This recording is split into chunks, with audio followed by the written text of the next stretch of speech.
Hello students, today you will see about class 10 the subject geometry है, lesson third है circle, जिसकी आज हम प्रॉब्लम सेट 3 इसमें के क्वेश्चन 11 से लेकर 15 तक देखने वाले हैं, तो वीडियो पूरा देखिएगा। क्वेश्चन 11 है, draw circles with centres A B and C, each radius 3 centimetre such that each circle touches the other 2 circles. अब स्टूडेंट्स देखा जाए तो इसके लिए हमको छोटा सा एक इक्विलैटरल ट्रायंगल अगर हमने निकाला तो हम ये बहुत ही इजीली टेक्निक से कर सकते हैं। अब वो तो उन्होंने ट्रायंगल को तो वो ऐसा बोला नहीं कि ट्रायंगल ड्रॉ करो, बट ऐसा भी तो नहीं है कि ट्रायंगल ड्रॉ मत करो करके, है ना। सो देखो स्टूडेंट्स, अब जो क्वेश्चन 11 है उसमें अगर आपने 6 सेंटीमीटर ईच साइज वाला इक्विलैटरल ट्रायंगल अगर आप ड्रॉ करते हो तो उसके जो वर्टेक्स रहेंगे अगर वो 3 सेंटीमीटर की रेडियस लेकर निकालोगे तो वो टच हो गई, क्योंकि 6 सेंटीमीटर के हाफ ऑफ 3 सेंटीमीटर वो रेडियस कंसीडर की जाएगी। तो ज़्यादा इसमें एक्सप्लेनेशन नहीं, इसमें कंस्ट्रक्शन है, इसलिए चलो कंस्ट्रक्शन के लिए हम रेडी रहेंगे। सो भाई ये 8 सेंटीमीटर तक के ऊपर जगह छोड़ देता हूँ और नीचे मैं 6 सेंटीमीटर की एक लाइन ड्रॉ करता हूँ। तो इसके पहले यहाँ पर की मैंने ये 0 से लेकर ये है 6 सेंटीमीटर की एक लाइन सेगमेंट मैंने ड्रॉ की है। यहाँ पर अगर मैंने नाम दिया है ए तो यहाँ दे दूंगा बी। पेंसिल का ही यूज़ करना है कंस्ट्रक्शन जहाँ पर भी आती है, और कंस्ट्रक्शन के वक्त पेंसिल का ज़्यादातर पार्ट दिखेगा नहीं, इसलिए मैं पेन यूज़ करता हूँ। उसके बाद कंपास में भी 6 सेंटीमीटर ही लेनी है हमको।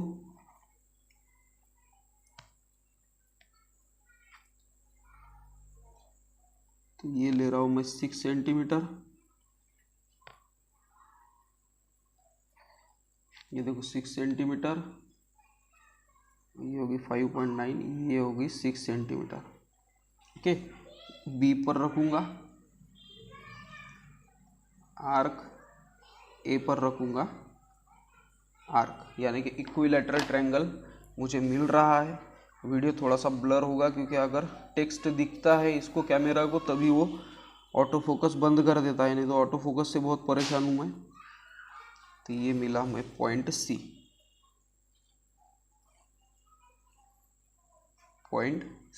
और अब हमें कोई भी तरह की टेंशन नहीं है, बस अब 3 सेंटीमीटर रेडियस बोला है ना, तो 3 सेंटीमीटर रेडियस ले लो आप।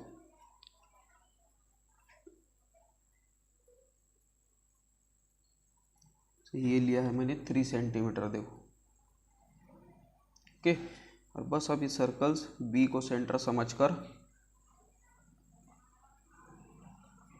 एक सर्कल, ए को सेंटर समझ के दूसरा सर्कल, और सी को सेंटर समझकर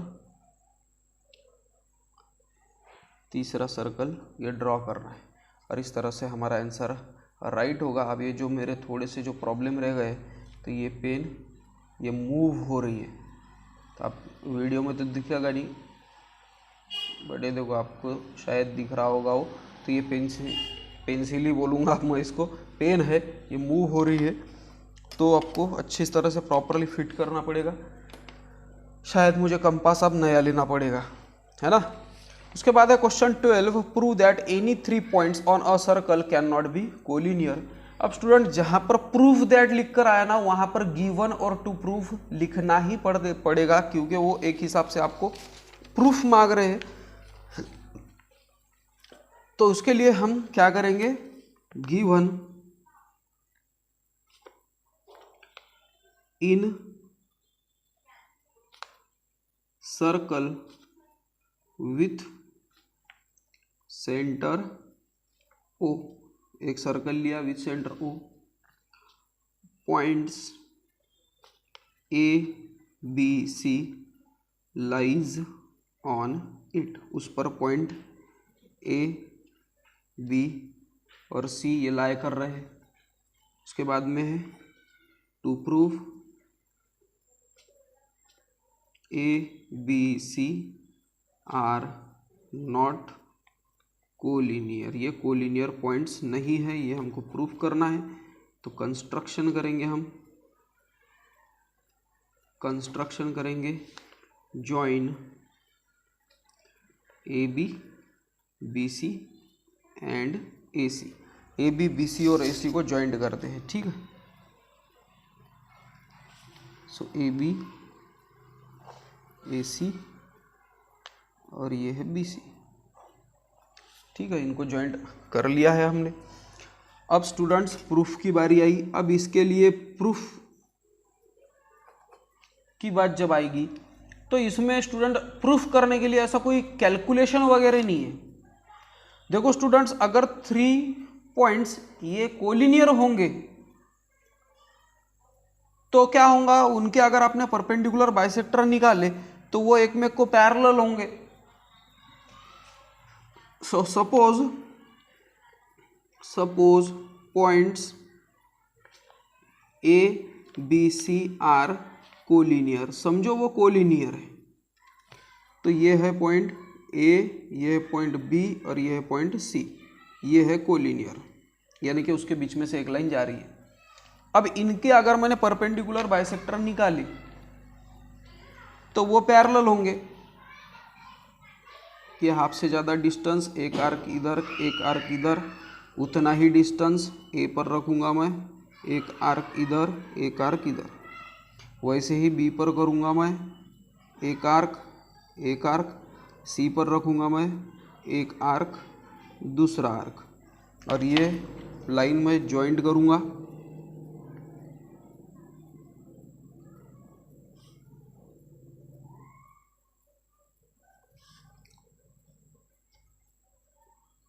एल एम परपेंडिकुलर बाइसेक्टर है। So the perpendicular bisectors of AB and AC will be parallel to each other। ये पैरेलल रहेंगे क्योंकि दोनों भी 90 है, करस्पॉन्डिंग एंगल्स अगर 90 है तो वो दोनों पैरेलल है करस्पॉन्डिंग एंगल टेस्ट के हिसाब से। बट इन फिगर या तो फिर इन गिवन फिगर दिए हुए फिगर में अगर आप परपेंडिकुलर बाइसेक्टर निकालते हो तो क्या होगा, तो ये हाफ से ज़्यादा डिस्टेंस, एक आर्क दूसरी आर्क, फिर बी पर रखूँगा मैं, एक आर्क दूसरी आर्क, इनको जॉइंट करूँगा मैं।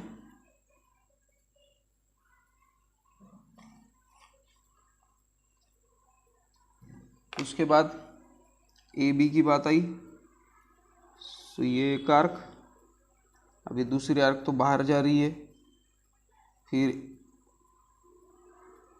ए पर रखूँगा मैं, एक आर्क दूसरी आर्क।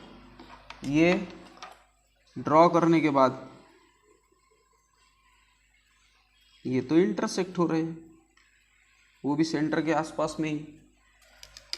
सो ये इंटरसेक्ट कर रहे हैं, but in figure bisectors, perpendicular ही लिख देता हूं ना, perpendicular bisectors of A B and B C are intersecting each other, एक में को इंटरसेक्ट कर रहे हैं। So our assumption means consideration, हमने क्या सोचा था, that A B and C are collinear is wrong, hence points A B C are not collinear, ये कोलिनियर नहीं हो सकते। ये हमको प्रूफ करने के लिए बोला था, जो कि हमने प्रूफ कर लिया। स्क्रीनशॉट अगर लेना है तो आप स्क्रीनशॉट ले सकते हो, कोई भी उसमें दिक्कत नहीं है। ओके, इसके बाद स्टूडेंट क्वेश्चन 13 देखेंगे हम। In figure line P R touches the circle at point Q, Q पर लाइन पी आर ये सर्कल को टच कर रही है।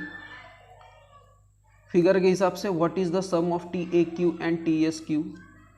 टी ए क्यू और टी एस क्यू इसकी सम क्या होंगी, क्योंकि अब ये साइक्लिक क्वाड्रिलेटरल है, अपोजिट साइड्स ये क्या होंगे, सप्लीमेंट्री होंगे, अपोजिट एंगल। दूसरी बात ये अब ध्यान में मत रखो, दूसरी बात भी ध्यान में रख सकते हो कि टी एस क्यू ये आर्क टी ए क्यू उसका हाफ है, टी ए क्यू ये आर्क टी एस क्यू का हाफ है इंस्क्राइब्ड एंगल थ्योरम के हिसाब से। तो ये दोनों, ये पूरा सर्कल की 360 है तो हाफ और हाफ 180, यानी कि ये साइक्लिक क्वाड्रिलेटरल है तो 180, या तो इंस्क्राइब्ड एंगल से भी लेंगे तो 180। तो हम साइक्लिक क्वाड्रिलेटरल के पीछे ही जाएंगे, वो थोड़ा इजी है एक्सप्लेन करने में भी और लिखने में भी। Then find the angles which are congruent to A Q P. Angle A Q P को कौन से एंगल्स कॉन्ग्रुएंट है ये बताना है। अब students angle A Q P ये आर्क ए क्यू का हाफ है, वैसे ही ए टी क्यू और ए एस क्यू ये सेम ही आर्क्स बना रहे हैं ए क्यू को। इसका मतलब एंगल ए टी क्यू और ए एस क्यू ये इक्वल रहेंगे उसके। फिर थर्ड क्वेश्चन है which angles are congruent to Q T S. Q T S को कौन से एंगल कॉन्ग्रुएंट रहेंगे, तो क्यू टी एस को क्यू ए एस और एस क्यू आर ये दो एंगल, अभी जैसे उल्टा देखा वैसे, तो ऐसा कोई ज़्यादा बड़ा नहीं है, थोड़ा सा एक्सप्लेनेशन है इसमें। तो स्टूडेंट्स देखेंगे, हम सॉल्व करेंगे। So quadrilateral A T S Q is cyclic quadrilateral, और अगर ये साइक्लिक होगा so hence angle T A Q plus angle T S Q is equals to 180 opposite angles of cyclic quadrilateral are supplementary. ये supplementary रहते हैं, ये first का answer था। सेकंड के आंसर के लिए एंगल ए क्यू पी को कंसिडर करो। So measure of angle A Q P is equals to half measure of arc A Q. Tangent segment theorem के इंस्क्राइब्ड एंगल थ्योरम के हिसाब से एंगल ए क्यू पी ये half रहेगा A Q के। वैसे ही measure of angle A T Q ये रहेगा half measure of arc A Q के। और वैसे ही ए एस क्यू की बात करेंगे, major of angle A S Q ये है half measure of arc A Q के। तो क्या है ये इंस्क्राइब्ड एंगल थ्योरम, और इंस्क्राइब्ड एंगल थ्योरम के हिसाब से ये इक्वल है। इसके लिए 1 नंबर मैं इसको देता हूँ कि hence measure of angle A Q P is equals to measure of angle A T Q is equals to measure of angle A S Q. चलो इसको नंबर 1 देते हैं। और थर्ड क्वेश्चन है Q T S. So measure of angle Q T S is equals to half. Q T S किसका half है, arc Q S के inscribed angle, ये तो क्यू टी एस ये क्यू एस का half measure of arc Q S, measure of angle Q A S ये Q A S ये भी हाफ है, half measure of arc Q S, और measure of angle S Q R ये भी half है Q S के, measure of angle S Q R ये भी हाफ है measure of arc Q S के। इसके लिए भी सेम रीजन रहेगा इंस्क्राइब्ड एंगल थ्योरम।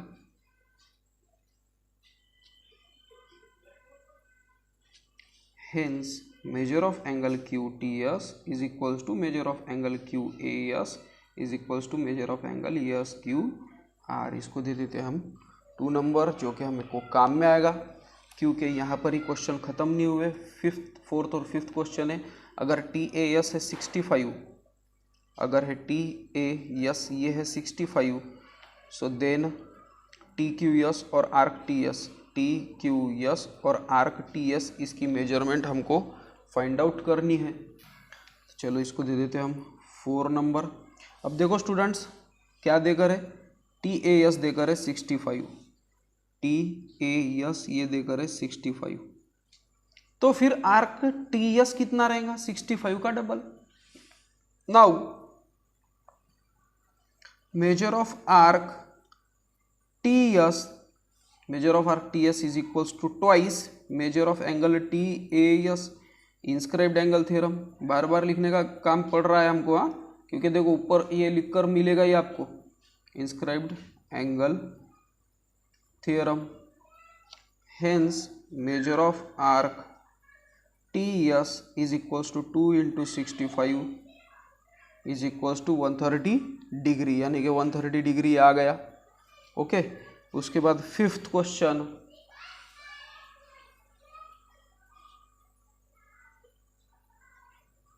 TQS भी पूछा था शायद, तो सॉरी TQS रह गया। So measure of angle TQS is equals to measure of arc, sorry हम लेंगे इज इक्वल्स टू TAS लेंगे, angle measure of angle TAS। अब देखो स्टूडेंट्स TQS और TAS एक ही एंगल बना रहे हैं, ये देखो TQS एक आर्क, TAS एक ही आर्क, तो सेम आर्क ही बना रहे हैं तो हाफ ही रहेंगे ना मेरे भाई, तो एंगल सेम ही रहेंगे। दूसरी बात, इसके आगे आप यहाँ पर भी लिख सकते हैं, तो half measure of arc TS so is equals to half into 130 is equals to 65 degree. तो यहाँ पर हमारा 4th क्वेश्चन खत्म होता है। 5th क्वेश्चन देखो, if AQP is 42, AQP 42, SQR 58, SQR 58, so then ATS ये कितना रहेगा। ओके, अब देखो स्टूडेंट्स ATS, ये जो ATS एंगल है ये किसका हाफ होगा, आर्क AQS के। आ रहा है ना समझ में, इंस्क्राइब्ड एंगल थ्योरम के हिसाब से।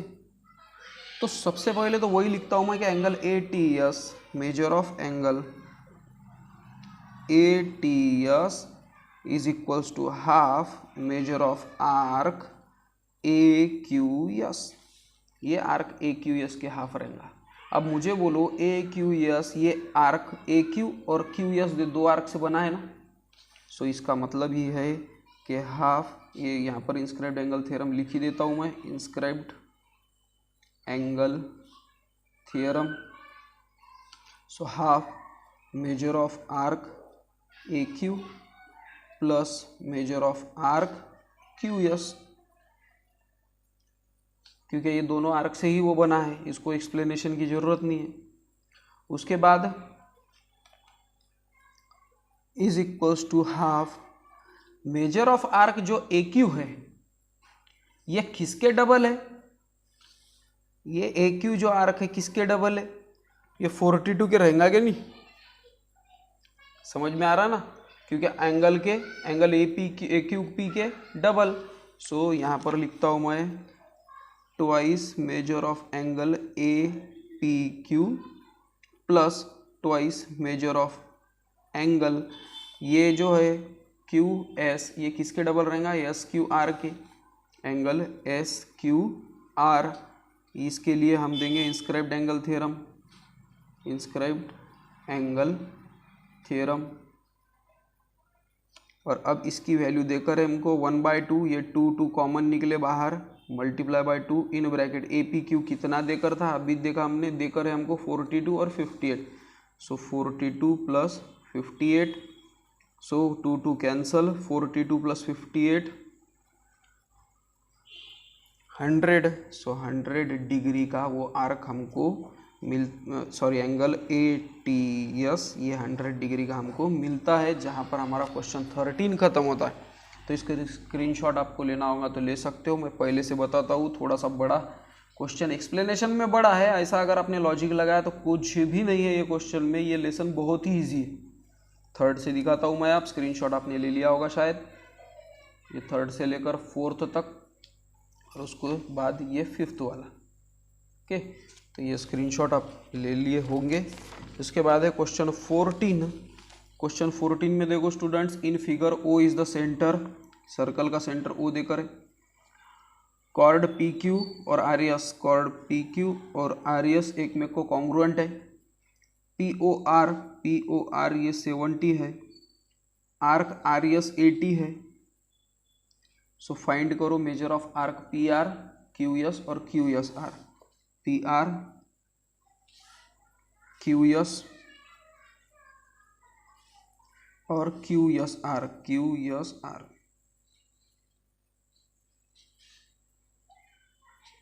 ये तीनों आर्क्स को फाइंड आउट करना है।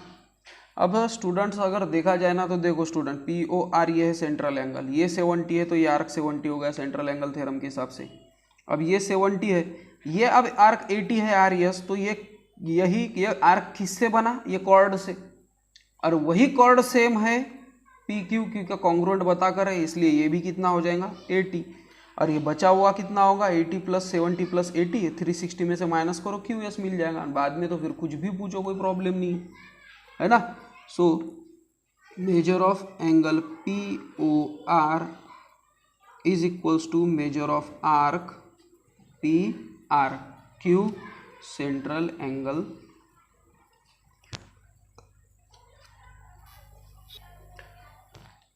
Theorem. Hence measure of arc PR is equals to 70 degree. ये हो गया हमारा फर्स्ट क्वेश्चन का आंसर। सेकंड क्वेश्चन उन्होंने पूछा है आर्क QS पूछा है। QS के पहले तो मैं PQ निकाल लेता हूँ, उसके बाद में कोई टेंशन ही नहीं है। So measure of arc RS is equals to measure of arc PQ is equals to 80 degree. Q arc made by congruent chords, congruent chords के वजह से आर्क बना हुआ है, और इसलिए ये भी 80 हो गया। Now measure of arc QS आप पूछे हुए हैं QS, so is equals to 360 minus 360 में से माइनस क्या करेंगे, arc PQ plus arc PR plus arc RS।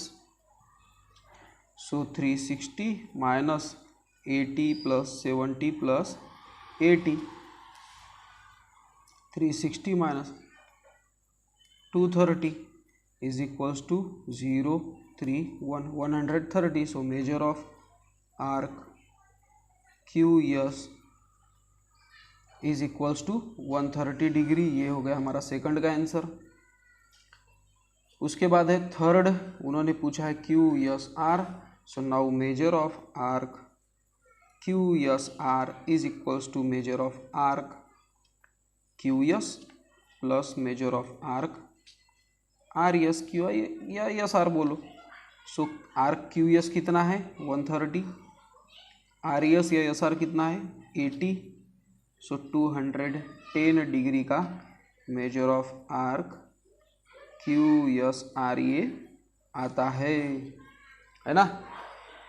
और अगर ये इतना आया तो हमारा आंसर तो यहीं पे ख़त्म हो जाता है। तो इसका स्क्रीनशॉट आप ले सकते हो। यहाँ से मैंने सॉल्व करना स्टार्ट किया था, क्वेश्चन नंबर 14 था ये, और ये यहाँ पर ख़त्म होता है, स्क्रीनशॉट ले सकते हो आप। क्वेश्चन 15 है, in figure 3.93 WI is arc WI 44 है, आर्क WI ये 44 डिग्री है, आर्क ZX 68 है, आर्क ZX 68 है। सो फाइंड ZTX, ZTX इसको क्वेश्चन मार्क देता हूँ मैं यहाँ पर। उसके बाद और दो क्वेश्चन है, उसको आगे देखेंगे हम। अब स्टूडेंट्स अगर आप पेज नंबर 72 पर देखोगे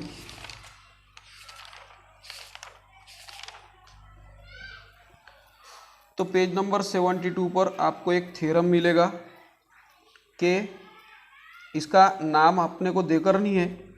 तो देखो angle AEC is equals to half है A C plus D B, arc A C plus D B, इसका हाफ रहेगा ये।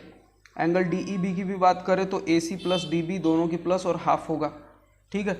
वही थ्योरम का हम यहाँ पे इस्तेमाल करेंगे, आ रहा है ना समझ में, वही थ्योरम बस यहाँ पर हमको अप्लाई करना है।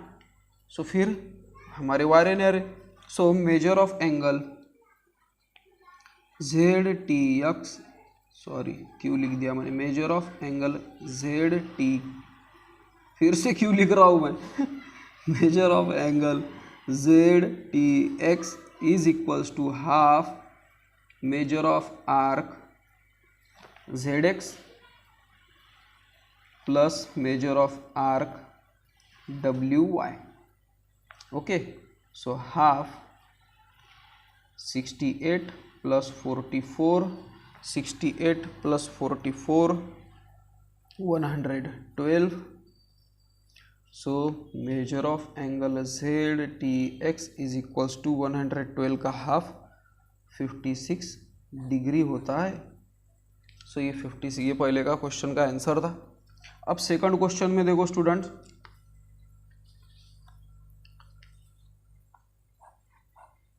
W T X Y T Z. Okay, तो सेकंड क्वेश्चन में देखो W T 4.8, W T 4.8, T X है 8, टी एक्स है 8, वाई टी है 6.4, वाई टी है 6.4, तो जेड टी ही पूछा होगा, टी जेड ही पूछा है, तो इसको समझो एक्स कंसिडर करते हैं। तो यह है इंटरनल डिवीजन ऑफ कॉर्ड का theorem. So by theorem of internal division of chords, internal division of chord क्या कहता है, Y T into T Z, Y T into T Z is equals to W T into T X is equals to W T into T X. So अब T Z की बारी आई, T Z is equals to W T into T X upon Y T. So W T 4.8, T x 8 upon 6.4, और अगर आप इसको solve करते हो तो वो आ जाएगा आंसर 6, ठीक है। सो टी जेड हमको मिल गया है। उसके बाद क्वेश्चन थर्ड है, क्वेश्चन थर्ड में फिर से डब्ल्यू एक्स 25 है, ये है W T Z Y X, W X 25 है, वाई टी है 8, वाई टी है 8, वाई जेड है 26, ये वाई जेड है 26। So find W T, W T को फाइंड आउट करना है। सो नाउ वाई टी 8 है, टी जेड हमको देकर नहीं है बट वाई जेड देकर है। So T Z is equals to Y Z minus Y T, इसका रीजन है Y dash T dash Z. So Y Z कितना है 26 माइनस 8, और 26 माइनस 8 ये टी जेड है 18। अब ये टी जेड मिल गया हमको 18, और अब फिर से वही बात आ रही है कि हमको अब इसको सॉल्व करना होगा, कौन से थ्योरम से, theorem of internal division of chords. So now W T into T X is equals to Y T into T Z. So internal division of chords theorem, वो थ्योरम के हिसाब से हम इसको सॉल्व कर सकते हैं। इसके बाद में डब्ल्यू टी वही तो पूछा हुआ है, सो हम एक को तो भी हमको x कंसिडर करना पड़ेगा। So let W T is equals to X, then W T is equals to X, then T X is equals to 25 minus X. ये देखो टी एक्स 25 में से x माइनस करो आप तो आपको मिल जाएगा T X. So now x into 25 minus X is equals to Y T कितना है 8 इंटू टी जेड कितना है 18. So 25x minus x square is equals to 18 into 8, 144, means x square minus 25x plus 144 is equals to 0. अब ऐसे दो number चाहिए हमको जिसका मल्टीप्लिकेशन तो 144 आए बट प्लस माइनस ये -25 आए. सो 19 6 जार 144 होता है. So x square minus 19x minus 6x plus 144 is equals to 0. 1 2 x minus 90 minus 6x minus 19 is equals to 0. So now x minus 19 is equals to 0 और x minus 6 is equals to 0. x is equals to 19 और x is equals to 6 means WT is equals to 19 और WT is equals to 6. एक तो WT 19 होगा या तो WT 6 होगा. यही हमारा क्वेश्चन 15 था और यहाँ पर ही हमारा आंसर ये ख़त्म होता है. सो स्टूडेंट्स ये था आज का वीडियो. होप करता हूँ आपको वीडियो पसंद आया होगा. अब हमको छोटे छोटे पार्ट्स करना पड़ रहा है प्रॉब्लम सेट के क्योंकि एक्सप्लेनेशन अब ज़्यादा है और अब थोड़ा मैं एक्सप्लेनेशन में सुधार भी ला रहा हूँ. जबकि आपको समझ में आए मुझे कमेंट सेक्शन में ज़रूर बताएं कि आपको वीडियो कैसी लगी. तो स्टूडेंट्स मिलते हैं हम नेक्स्ट वीडियो में. Till then bye.